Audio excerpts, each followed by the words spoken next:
সকালে ছোট শহরে চায়ের দোকান। এক গরিব ছেলে আরিফ, হাতে একটি মাত্র কয়েন। কারো কাছে 1 টাকা কিছু না, কারো কাছে সেটা পুরো সকাল। আরিফ চা চাইতে গিয়ে থেমে যায়। দোকানের পাশে এক বৃদ্ধ কাপা হাতে বসে আছেন। ক্ষুধা শুধু পেটে থাকে না, কখনো চোখেও থাকে। আরিফ কয়েনটা শক্ত করে ধরে, একবার নিজের দিকে একবার বৃদ্ধের দিকে তাকায়। মানুষ বড় হয় বয়সে না, সিদ্ধান্তে।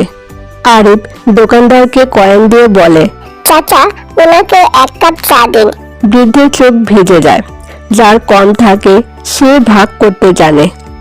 দোকানদার আরিফের হাতে 2টো রুটি দেয়, বলে, তোর আজ থেকে পড়াশোনা ফ্রি। সূর্যের আলো পড়ে আরিফের মুখে। শেষ কয়েনটা দিলে খালি পকেট হয় না, ভর্তি মানুষ হওয়া যায়।